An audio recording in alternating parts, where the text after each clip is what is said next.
content na naman at for today's vlog, atin pong sasagutin ang mga question ng ating mga friends in social media and friends in YouTube channel, in our YouTube channel. So, ang question nila ay ganito: ano ba yung moto vlogging setup mo, Lodi? At ano ba yung mic setup mo?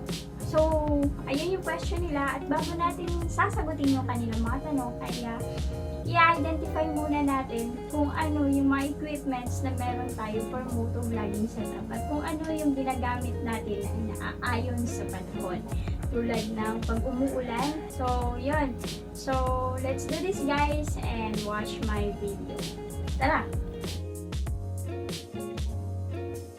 So, una, meron po tayong syempre, meron tayong sports cam, at ang aking gamit na sports cam ay GoPro Hero 4. So, super basic pa lang siya. At commonly, mostly, maraming mga moto vlogger na nagsisimula sa GoPro Hero 4. Ito yung ating sports cam na ginagamit for moto vlogging, which is the GoPro Hero. Pala, nabili ko lang siya ng 6,000. No? Actually, 6,400 niyang binibenta, pero nakuha ko siya ng 6,000. Second hand lang po siya at hindi po siya brand new. No? Original siya pero hindi po siya brand new. Now, kung napapansin niyo po ay meron tayong dalawang casing na moto vlogging sa GoPro. So, ito po yung original niyang case, no, which is 100% waterproof. Wala pong butas at may rubber pa din po siya, at ito pa yung original niya. So, ayan, meron po tayong case dito for underwater cam. Well, kung gagamit ka ng para sa river, para sa falls, para sa dagat, no, ito underwater cam ang may sasuggest ko para sa inyo for the benefits of everyone na hindi mababasa yung cam mo. It's 100% waterproof. And kung ikaw naman ay nag-moto vlog at kailangan mo magsalita, meron po tayong case na para sa mga moto vlogger, which is open po siya dito sa side na to. Papakita ko po closer.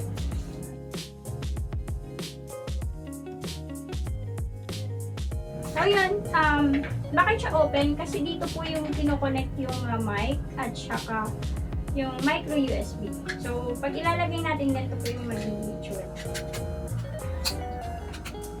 So open na po siya, at kung gusto nyo charge habang nagbabiyahe, nagre-record, so pwede, power bank, using your power bank, pero mawawala yung mic nyo. Kasi dito, charger and mic, iisa lang po sila ng port.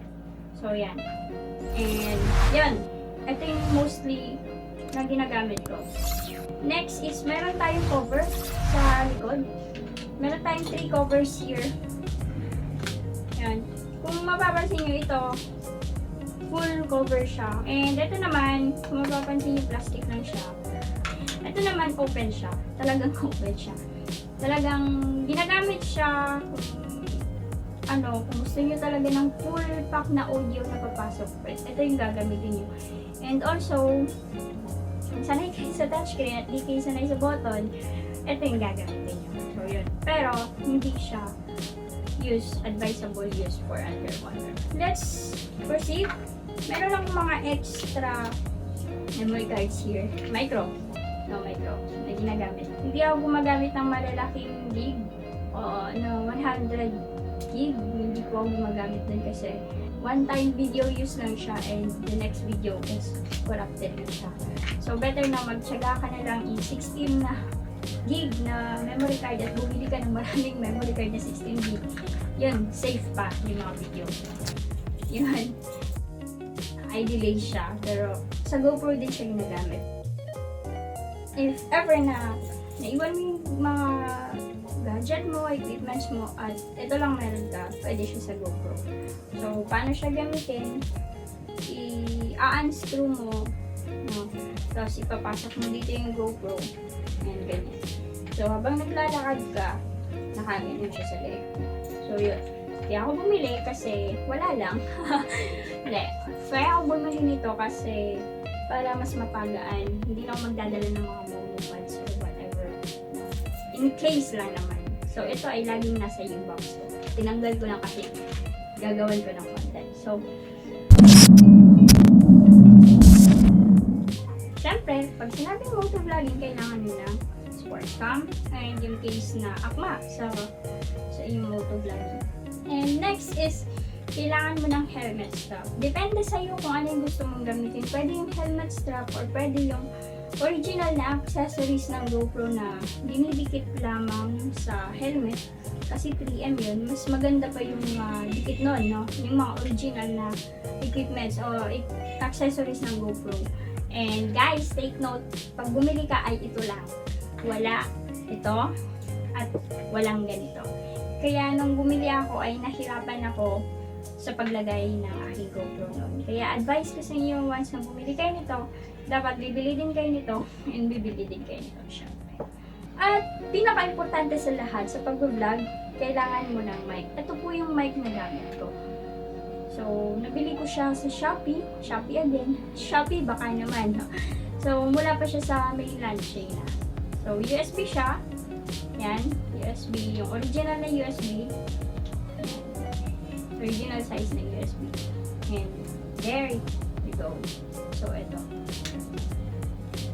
So, yun guys. Paano ba siya i-set up sa ating helmet? So, watch this. Let's do this.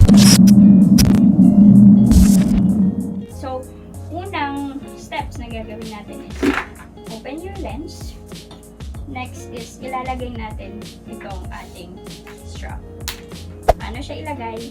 So, dito siya. Supatin mo ganyan. At pasok mo ganyan. So, bago yan, kung mapapansin nyo, meron po tayong neck cover sa mga original na helmet. Baka naman, shoutout. So, tatanggalin natin yung neck cover para mai-plaster natin yung. Papasok natin siya dito. So, sa sentro mo lang, papasok natin siya dito. At dapat may pasok mo siya. So, since nakuha na natin siya,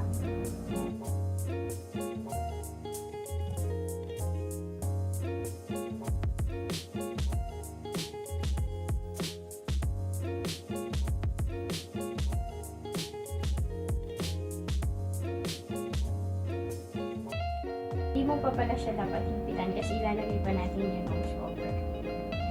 So, naitali mo na silang dalawa. Ngayon, next thing to do is ilalagay mo yung nose cover. So, paano siya ilalagay? Ganito.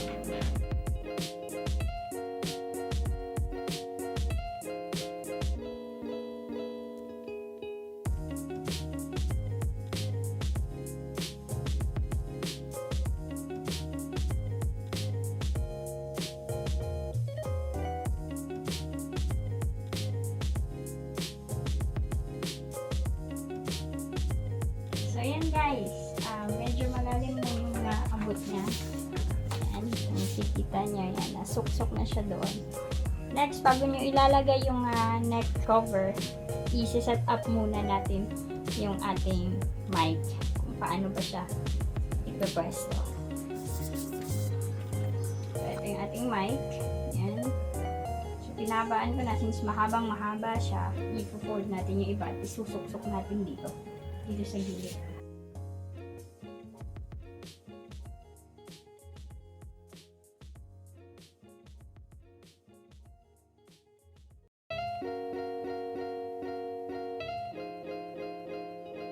Nandito siya, nakasuksok dito.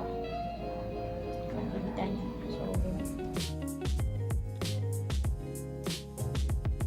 next is ipapwesto natin siya para hindi siya makakaabala. Ang gagawin natin, isusuksok din natin siya tulad ng ginawa natin dito.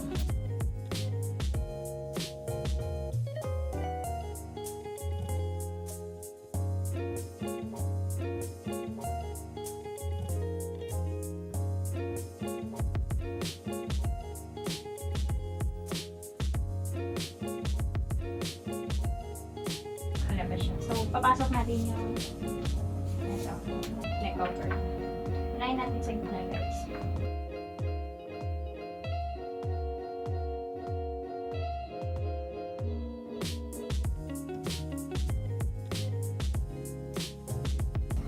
Papasikipan na natin ngayon itong strap natin.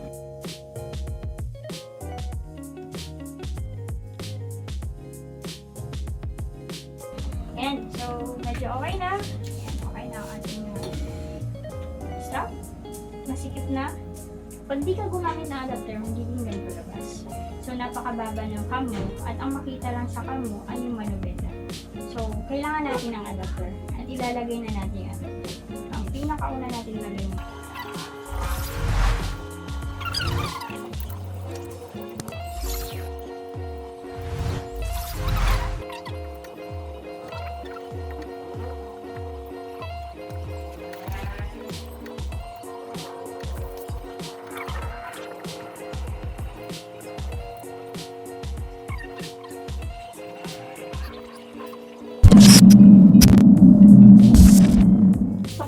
Natin ng isang bento at para mailagay natin ang ating cam. So, yung final ay ilalagay na natin. Ganyan ang itsura niya. So, yan guys. Yan yung setup. Ang tanong, hindi ba siya sagabal sa ating mga mata? Hindi ba siya sagabal sa pagdadrive? Yes, hindi siya sagabal sa pagdadrive. You know what? Kasi ganyan yan siya. Papahiga natin yan siyang ganyan. So, ganyan ang magiging itsura niya. Kasi pag ikaw ay nagmumotor o nag-helmet ka, pag ganyan ang gamit ng helmet. So, straight pa din siya. So, yun. At pataas siya. And, ang advantage nito, bakit kailangan mo ng ganito? Kasi, makita mo yung indicator dito ng recording. Dito.